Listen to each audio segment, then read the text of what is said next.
Hey there, folks. Darryl here with Brass Bear Range. I apologize that I'm not shaved and have my hair cut like I said I would. That's coming tonight, I promise. But we're here at the Hughesville Fire Hall. They actually have a showing today of some of the firearms and everything that'll be at the auction tomorrow. So we're going to go in and we're going to have a look while we still can, hopefully see everything before it's up on the auction block. To kind of give you guys a hint of what's here. See if I can get this turned around here. I apologize, guys. I'm shooting by hand if you couldn't tell.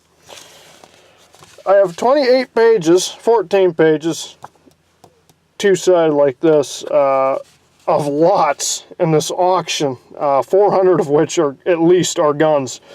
There's everything from, right here you can see 100 boxes of fired shell casings, 100 boxes, not 100 pieces, boxes of cast bullets, boxes of ammunition, the guns, powder measures, stuff for reloading.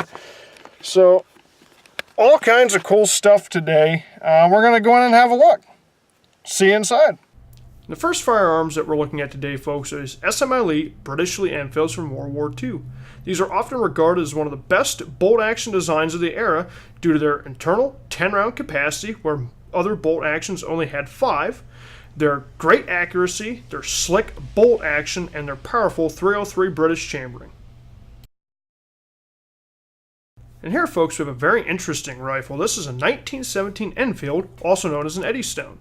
Before World War I, the British tried to retool their Enfields to have more Mauser-style internal components.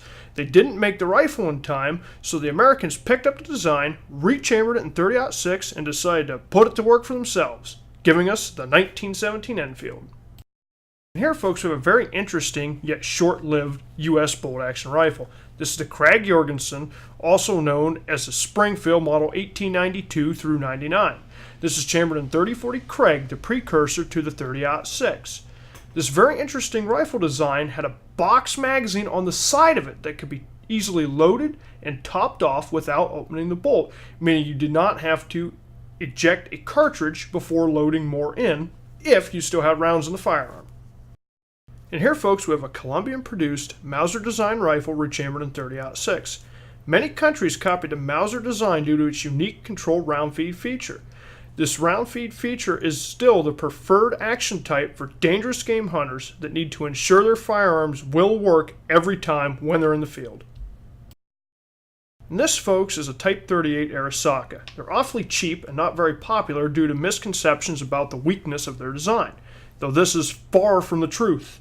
Famous wildcatter P.O. Ackley had actually tested all military bolt-action rifles of World War II and concluded that, hands down, the Arisakas were the strongest bolt-action rifles of the era, period. Even the Mausers couldn't compete.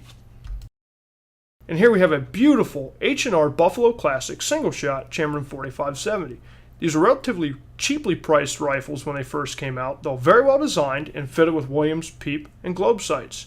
Due to Remington's acquisition of H&R and their subsequent closing, their prices have now doubled and they're getting very hard to find.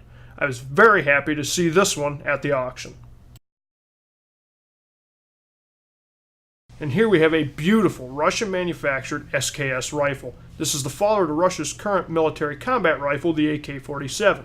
This rifle was designed and completed in 1945. It's chambered for the same 7.62 by 39 cartridge as the AK-47, though it's a semi-automatic design.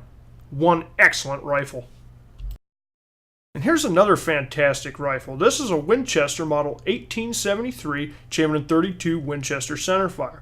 This is an original 1873, which was a treat to see, as these original black powder lever action rifles are getting harder and harder to come by.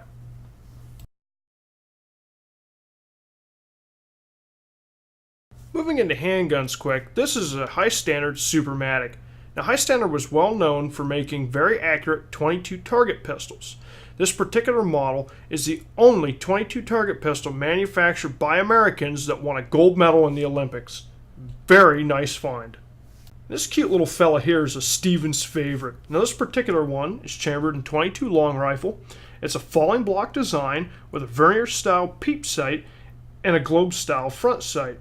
I'm a sucker for these old type falling block rifles, so I think I'm going to try and get this one for myself. Now here's a cute little 22 target pistol that I was actually very excited to see because this is a limited edition. This is a Ruger Mark II, rather well-known 22 target pistol, but this particular one is the NRA Endowment model. It's a special edition model released for the NRA, and they're very hard to come by now. Being a Smith & Wesson fan, I was quite excited when I saw this 645 at the auction. This is Smith & Wesson's second generation of semi-automatic handguns. This platform is actually so popular that it remained roughly the same for about 20 years. In fact, it was so popular that the 10mm variant is what the FBI adopted in the early 90s. And here we have a beautiful collection of Marlin lever-action rifles.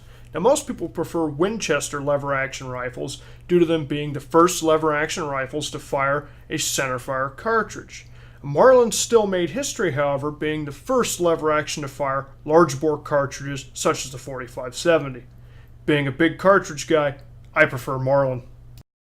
And here we have some very modern single-shot rifles known as the Thompson Center Encores and Contenders. These rifles can be very easily changed to a different caliber simply by switching out the barrel assembly. The Encore can handle calibers up to and including the .375 H&H Magnum, so they are very popular among Wildcat reloaders. And here, folks, you can see the other assortment of goods that will be up on this auction. You can see various pieces of reloading equipment. Here are several boxes of loaded factory rounds from the 60s and 70s, very old stuff. Some unprimed and primed brass ready to be loaded. We have totally fresh and clean brass and fresh bullets, pounds of powder that haven't been opened, a 7-pound canister of powder, a brass tumbler, all very excellent pieces ready to go up on auction. Hey there, folks, we're back in the car. I hope you guys enjoyed seeing all those guns. We actually ran out of time, believe it or not. I spent too much time looking around for myself before shooting, so what you're going to see is a lot of the pieces that I thought were pretty cool and interesting, not nearly even a 20th of what was in there. I mean, there is a ton of stuff. And we're going to try and get a lot of good footage tomorrow at the auction so you can see how a gun auction works and see more of the firearms and the various supplies that are going up for sale. I apologize for the shaky footage. I was shooting everything by hand to try and be more courteous to everyone else that was looking around. So, just a note, I do apologize for that. I hope you guys enjoyed and stay tuned tomorrow, and we'll see even more.